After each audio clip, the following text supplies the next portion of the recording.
Hello everyone and welcome back to my Let's Play of Europa Universalis 3 Divine Wind as the nation of Malacca.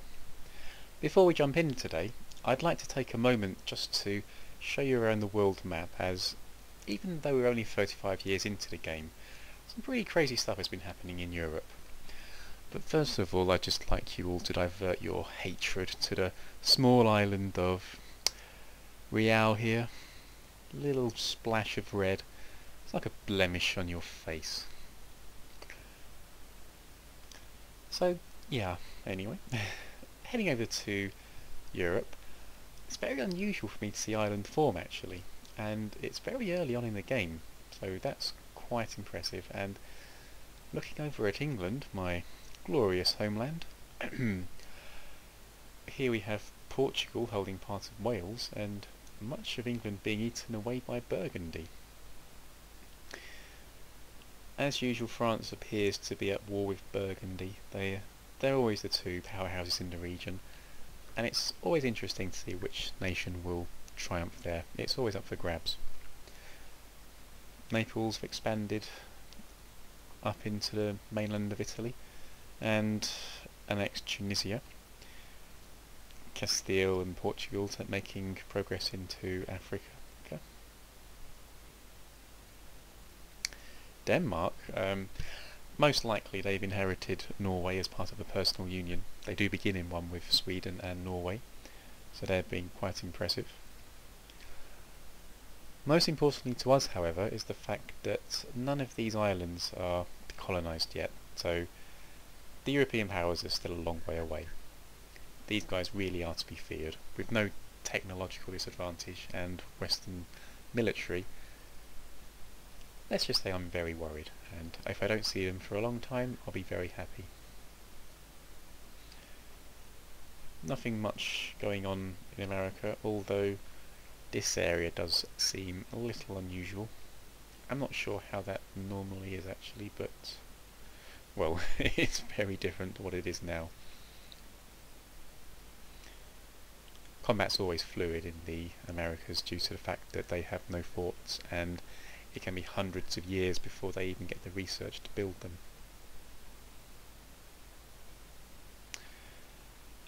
As for the rest, I think this is all pretty much standard, not much has changed here. What's important for us is to show just how large a nation Bihar is. Also is the fact that they are of the Hindu religion, as are Majafits here. So if we do try to expand into this godforsaken rock, it's likely that all of Hindudom will leap to their defence.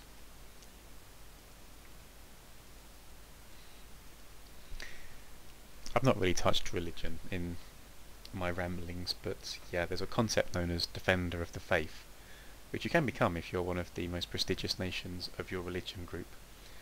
I can't quite see on here who is the Defender of the Faith, but I may be able to see inside. It's something to worry about. I mean, it's not an insurmountable problem. We'll just have to wait for the right opportunity to invade here next, because, yeah, any of these monstrous nations could come to their defence. Ming doesn't seem to show any signs of collapsing, but they're not expanding, which is good. Everything looks normal in Japan. In fact, I'm not even sure if any of the borders have changed from the beginning. Okay, they have a little bit, so... yeah, Minamoto is expanding.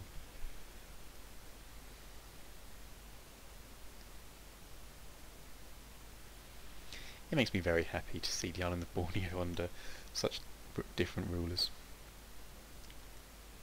That will teach them for jumping on me at my weak states. Yeah, I would like to colonise most of these islands, however that's going to be very expensive and therefore time consuming, because I won't be able to do them all at once, and maybe come down towards New Zealand, follow the Pacific Islands. Be a nice little finish. But anyway, that's enough of the state of the world address, if you want to call it that. I'll see you inside. Hello again, here we are. Now we do seem to be in a bit of an interesting situation at the moment. Our monarch has a very, very low claim to the throne. It is increasing from year to year, but right now it's very low. The maximum legitimacy you can have is 100, and here we are sat with 10. This is having some effect on the country. We've got an extra 2.36 revolt risk. It's going to be more difficult to increase stability. Infamy is... the maximum infamy we can have is reduced. And some religious stuff, but who cares about that? The main problem we have is that to increase your legitimacy you need to have royal marriages, and basically we're limited in who we can actually send a marriage request to because of our religious group. Because of being in the Sunni faith, all of these nations, they're out of bounds for us really. I mean, we can have a look at the religious mode and see that there are some Sunni nations here, but yeah, these guys are a horde, so we can't engage in diplomacy with them. But yeah, most of our fellow Sunnis are out here in the Middle East region. That only leaves Makassar and Champa? No, they're not. No, they're Hindu, but the provinces they own are Sunni. And well, they would enter it into us with a. They would enter into a royal marriage with us. However, as mentioned earlier, being in a royal marriage with a country drastically limits your ability to go to war with them. And we don't know what's going to happen in the future. We may get the opportunity to strike. They're only a free province nation after all. So we're just going to wait a bit. We've got an heir with a good claim to the throne, so once he comes to power we may be okay. Our infamy, it's not bad. I mean, 25 is pretty high and we are losing it at a very slow rate, but it's not a big, it's not my main concern at the moment.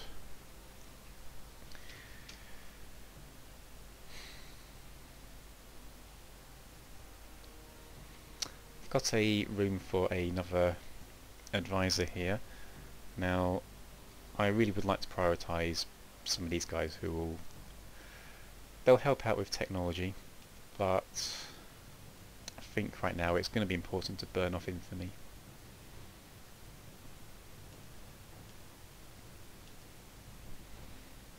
I'm not so much worried about it now, it's just that in the future when we inevitably end up in another war, it can limit our options. You know, if you're right on the limit, you're not going to be able to annex 10 territories, for example. And yeah, whilst it's possible to go over that limit, you don't want to. And that's all I'm going to say about that. It brings up too many horrible memories.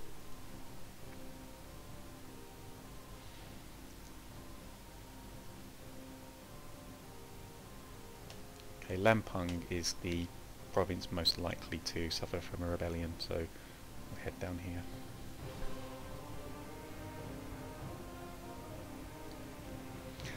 I did mean to talk about the different national ideas we had, but when it first came available we were a little busy with a slight conflict that was going on. Now there are lots available, they're all divided in separate categories even. Naval, land, exploration, state and culture. There were a few that would be beneficial to us. National Bank will give us a pretty steep inflation reduction, which will be very useful. I'm not so much worried about trade or bureaucracy.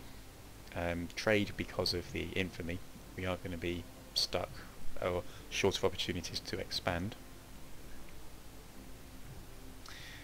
We could pick up Patron of the Arts. A bit of a strange one to choose, given that we're going to war so often, but it does give you a chance of having an event that moves you along the way to being innovative. And that is something we're going to need if we want to westernise in the future. Church attendance duty is another good one. A reduction in the stability cost is always welcome, especially if you're going to war a lot. That also gives you a chance of an event happening that will increase your culture tradition on a yearly basis. What I was really hoping to go for though was press gangs. We are going to need to project our power through our navy, and this not only reduces the cost of building a ship by half, but also that of maintaining them. And whilst that's not very expensive to begin with, any kind of reduction is more than welcome. Now we can change our idea. It costs 3 stability though, so I won't be doing it for quite some time.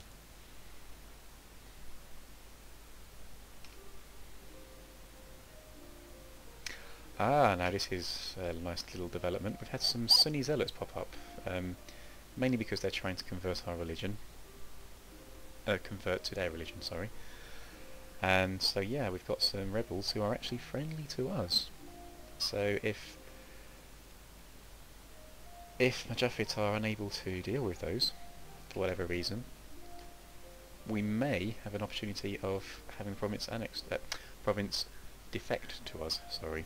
Much like what happened to Sukhadain, but in the good way. Now they're sending in 2,000 troops by the looks of it.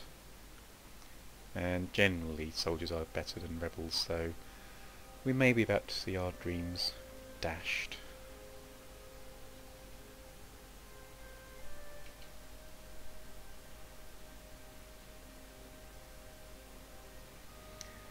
Okay, more pretender rebels have risen up. 2 lots in fact. It's a consequence of the dreadful legitimacy of our ruler. Although it is looking good in the rebels' favour actually.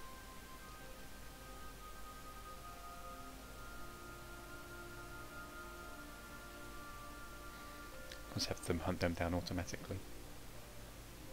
Hope for the best here. It looks pretty close, but I'd be very surprised if the rebels win. That's not the way it usually goes. I'd be happy to be proved wrong. I really would. And in fact I have been. Unfortunately we've not got any way of helping them without going to war at least. Okay, get rid of that core of Atcha.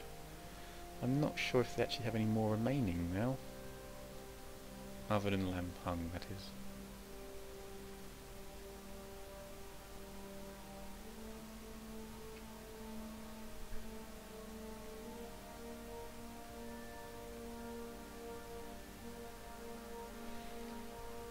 Strange they're only fighting one group of rebels at a time.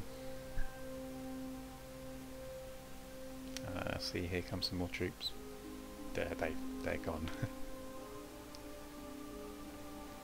So 1 rebel army down. Next.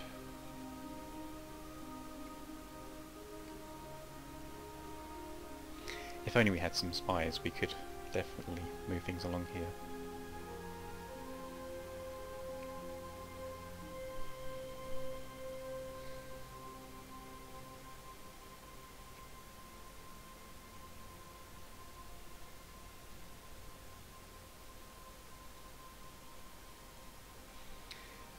Just to demonstrate, we can see here that it is in fact Bihar who is the defender of the Hindu faith. So any conflict we enter against Majafit is most likely going to bring these guys in. In the last conflict we had, they were pretty eager to accept a defeat from us. They weren't stubborn like some ex-nations were. Not that I'm bitter or anything. I just hope they never return to life again.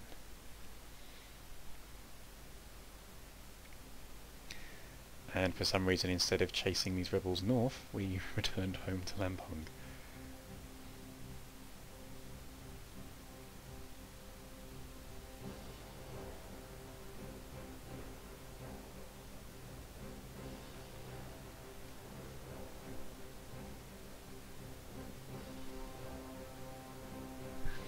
I forgot to mention last time as well, with vassals, if you've been vassalised by somebody, your options are limited. You can't declare war on anybody. I'm not sure if you're able to enter royal marriages. I think you do still have that option. I get a bit confused between being a vassal and being in a personal union with another country. A personal union happens when, either through force or luck, your king can become ruler of another nation. They'll remain independent, but they'll have limited options, and when your king dies, there's always a chance that your heir will inherit that nation, along with all its cores and buildings and whatnot. It's a very good way to expand if you're playing a peaceful game. But it is something you need to look to the long term for. I mean, your rulers can live for... Well, in fact, we've only lost one ruler so far, and he lasted 30 odd years. But more, in fact, starting 1429, so yeah, about 34 years. I'm not sure when he died.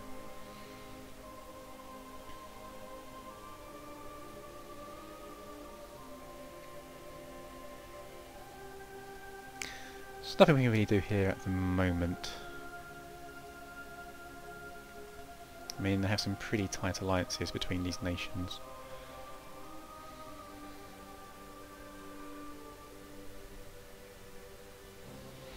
Malacca, though, they could be a interesting target. It's brilliant. Every time I start, I think, okay, that's it. I'll have a nice peaceful game. No conquest. You know, we'll get our nation back up on its feet, and within 5 minutes, I'm looking at neighbours to declare war on. Oh dearie me.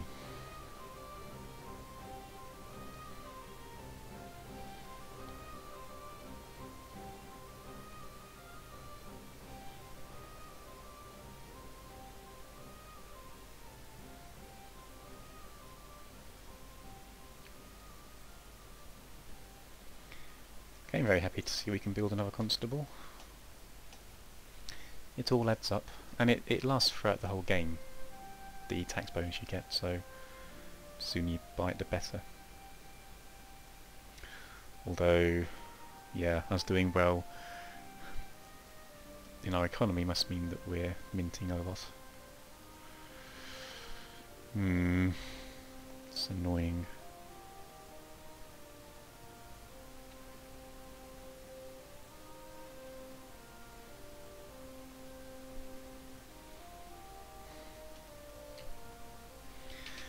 I'm not too sure what I should be concentrating on with research.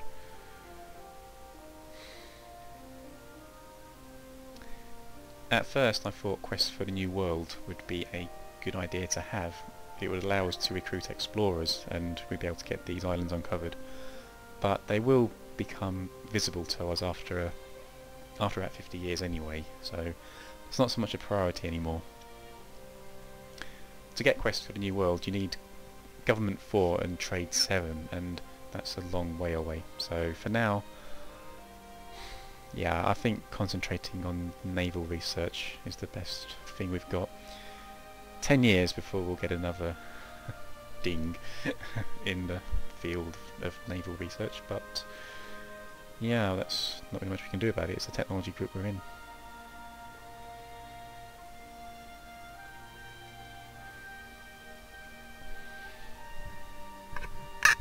Once we get our legitimacy sorted, then we'll definitely look into changing our national idea. Right, a bailiff in one of our provinces have earned a reputation as a greedy and cruel person. The local populace have gathered a petition to have him removed. So we can execute the bailiff and lose some prestige, or we can ignore the complaints and lose stability. Generally speaking, stability is a lot easier to get back than prestige, unless you're at war, and therefore it's usually, in my opinion, it's best to ignore the complaints. But in this case, because of the financial situation, I don't want to lose stability. So I'm just going to take the hit to my prestige.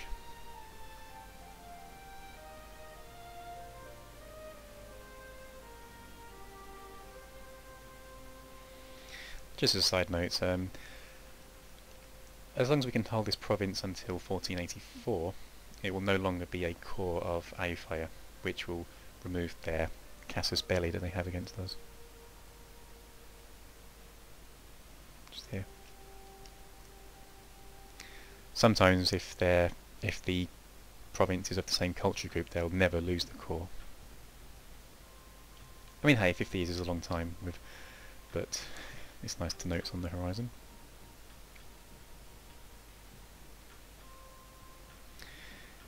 We should be getting our first cores in 14 years, so that's still a way away.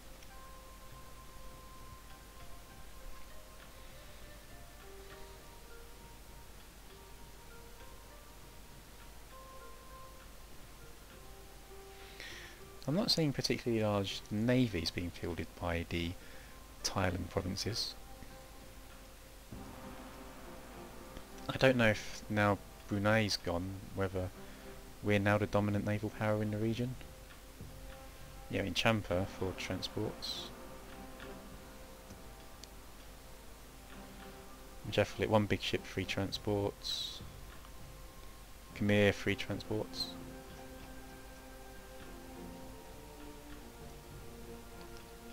Aufire just the 1 transport, so yeah, it's a chance that we are the dominant navy here, so I'm not going to worry too much about building new ships.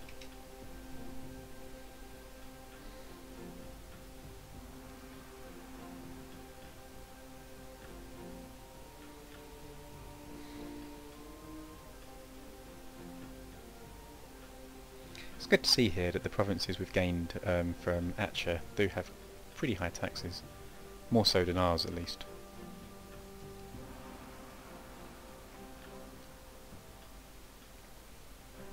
Oh, that's very soon.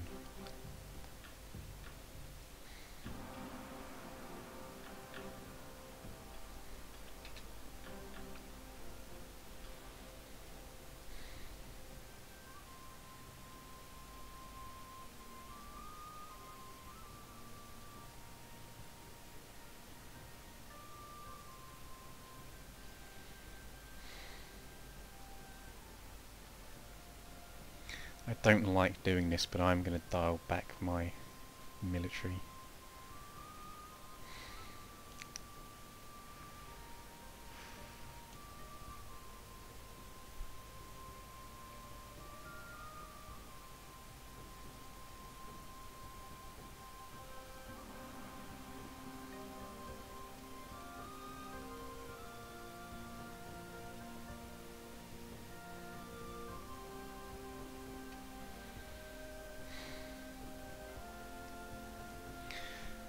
National Bank would be a wonderful idea to have right about now.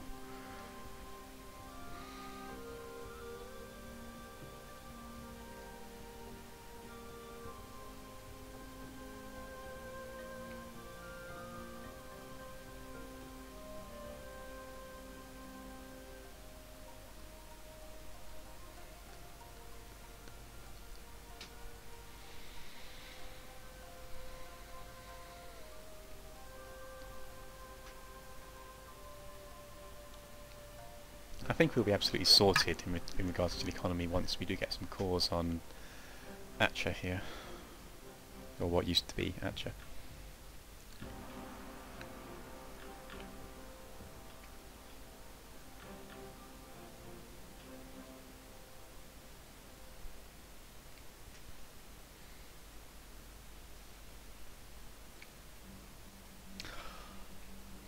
We've lost one of our generals.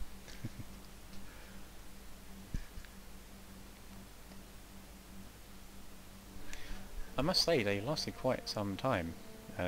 Normally, it's quite annoying. Generals, they're very expensive to recruit, and they have a habit of dying after about a year, or before they even see combat sometimes. It can be very frustrating.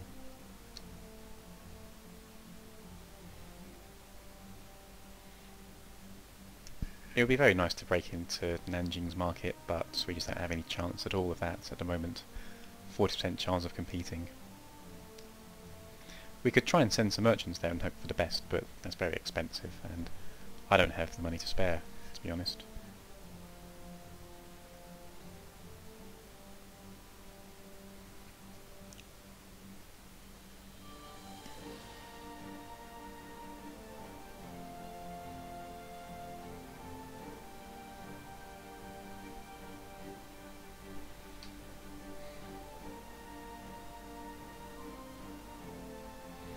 Just speed things along and wait for something to happen, really.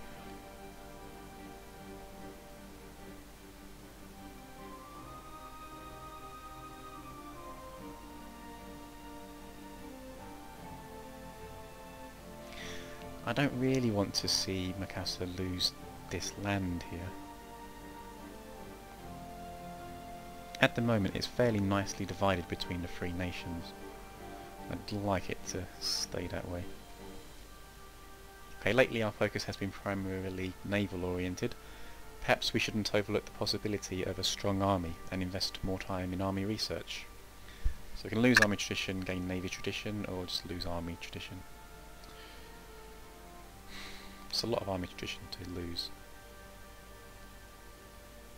I don't really see us having any need for navy tradition at the moment, so I don't know of any use of tradition other than recruiting strong generals and admirals. And that's the point, yes, it's actually admirals that lead the fleet. Earlier on I was describing them as commanders. I must have been thinking of Commander Bond. He worked for the Navy.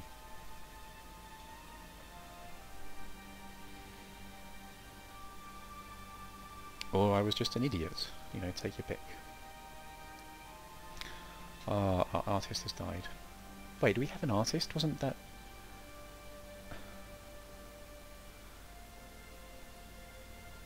Yeah, artists give monthly stability investment and we were at full stability for quite some time. In other words, that was a waste of money. And a waste of an advisor slot.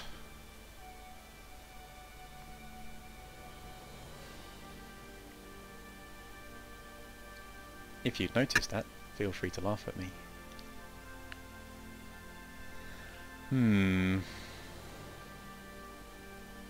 A philosopher could slow down our decay of prestige. Most of our income's coming through tax, so possibly a sheriff?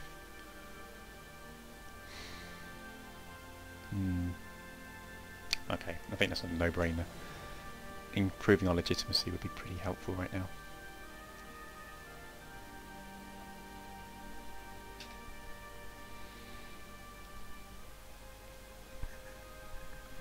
Royal marriages give you about I think it's 0.5% positive yearly change to legitimacy, and that's per country, so you can very quickly rack up legitimacy by marrying a lot. Okay, so Vijayanagar have entered a war. Be interesting to see if Bihar join in.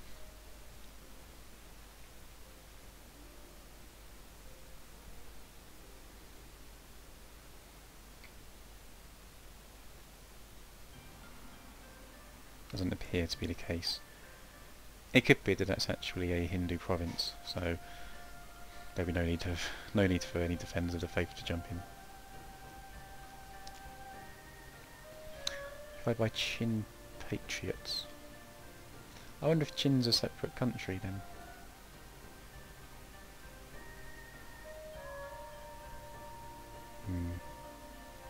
Ah, more rebels. Again friendly to us. So if for any reason they were to have a problem fielding an army here, we may get lucky again. Ah, we can move another slider. Congratulations.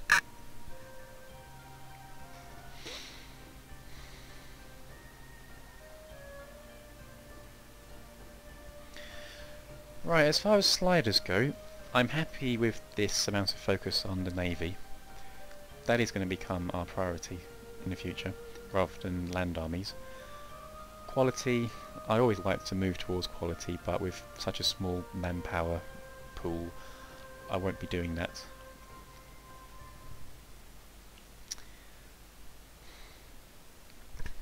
For here, we've reached as far as we can go towards free subjects with our particular type of government, which is a despotic monarchy.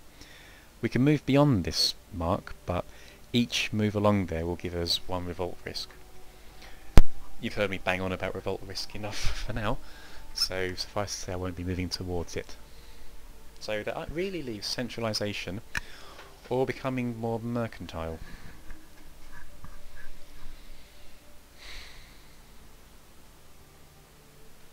Plutocracy is an option, but again it is nice to have shock value, cheaper regiments and diplomats. So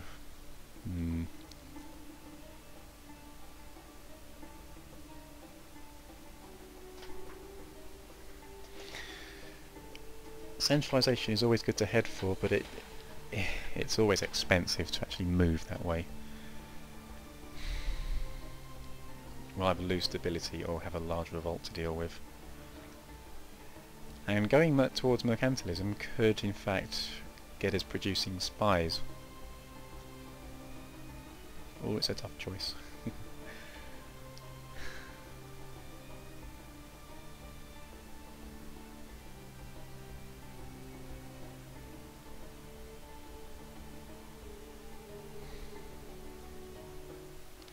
Okay, I'm going to centralise. Sorry for keeping me in suspense, I was just having a little think. And yeah, in order to ensure the glory of our country we have had to restrict local privileges. The problem with privileges is that people get very attached to them for sentimental reasons. Now some power-hungry idiot has declared himself the true ruler of our country, and many hopefuls flock to his banner because he has promised to restore local privileges. Now we're only getting 3 pretender regiments, that's not a lot, so that's something to feel happy about. However, I suspect pretender rebels are of the kind that can reinforce each month. Some of them, mainly peasant rebels, they don't, so you can whittle away at them over time. These guys have to be beaten straight away. Unless I'm mistaken. Let's not lie, it's happened a few times so far. We're not seeing any signs of a navy bringing reinforcements to Real, so I'm almost quite hopeful here.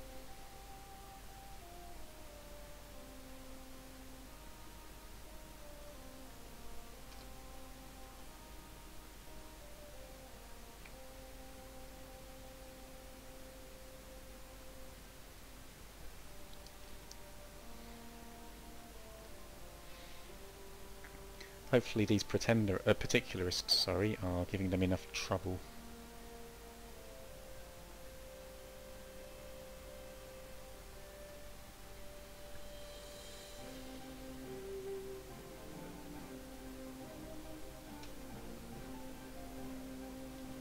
Oh, okay, somehow we've completed a mission. Our support limit must have dropped for some reason, because that used to be way up in the 20s. And now they want us to create an army. That's 6 more regiments. We definitely can't afford that. Do they have anything else for us? Protect against Champa. Yeah, that's not very useful either.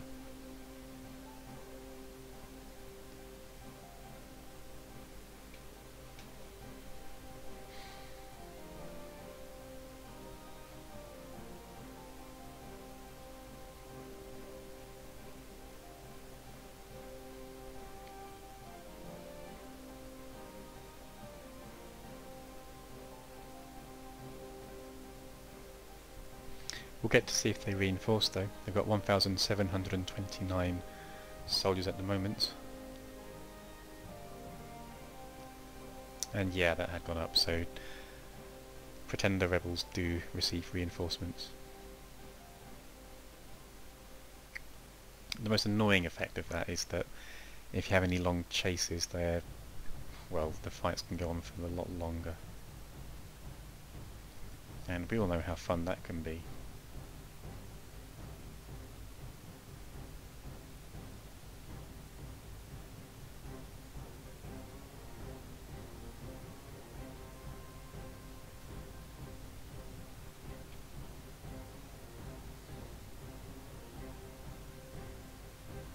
Go north.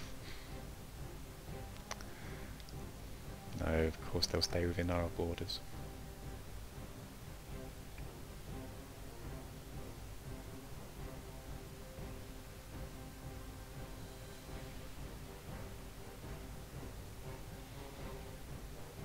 Okay, well at least that's taken care of.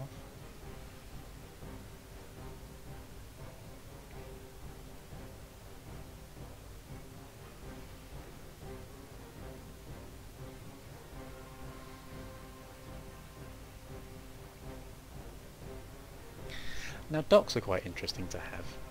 Even if you're not planning to focus on being a naval power, they do give you a 25% bonus to your production efficiency.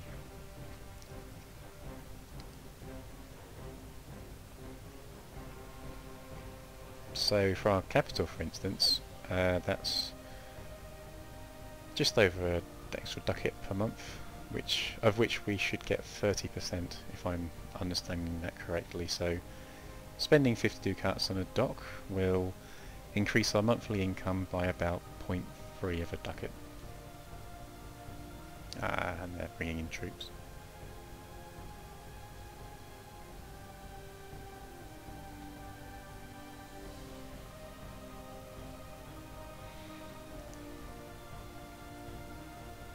Which is unfortunate because they'd just taken control of the province.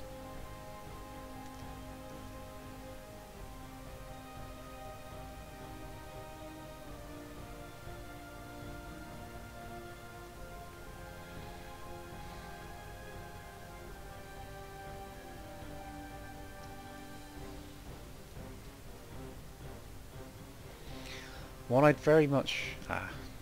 that's kind of annoying.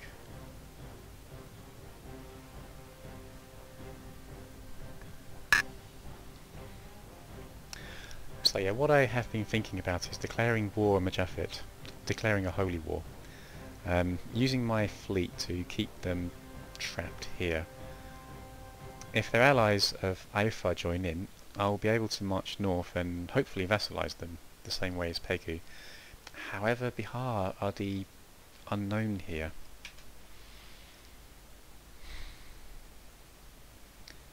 They vastly outpower us, and they've shown that they do have the capability of bringing troops down to interfere. And yeah, they have powerful allies as well, so...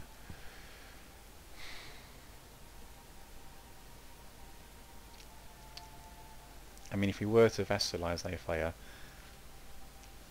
our northern border would have not only our choke point here, but we'd have a big buffer, two different nations.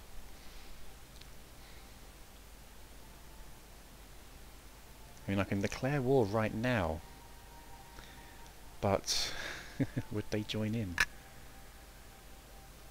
Got two wars.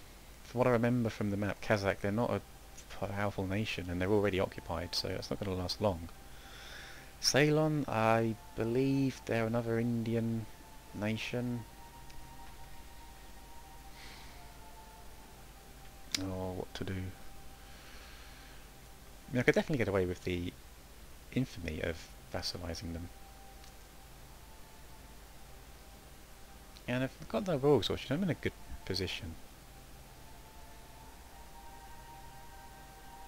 So, yeah, okay.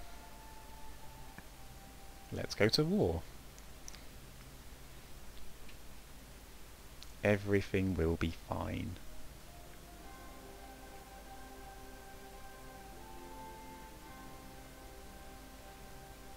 So I'll be going to war with Majafet, but that really is only to get these guys... If I declare war on them directly, we're going to have to face them, Champa, Banjang, Majafet of course, and Lana, and Khmer, who may join in anyway.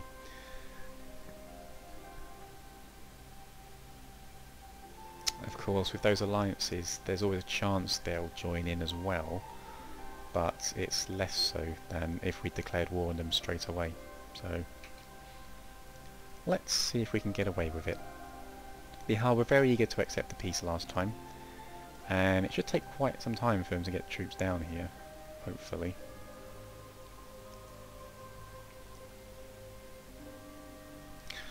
Hang on, although...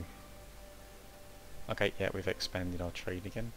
It's not really benefiting us, but it is hurting our neighbours.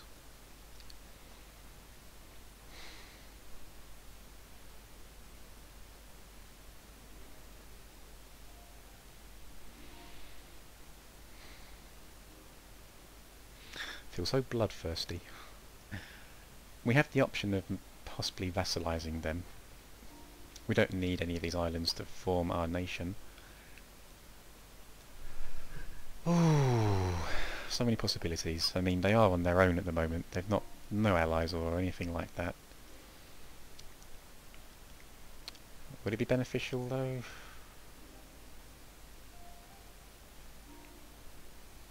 They have a pretty decent income.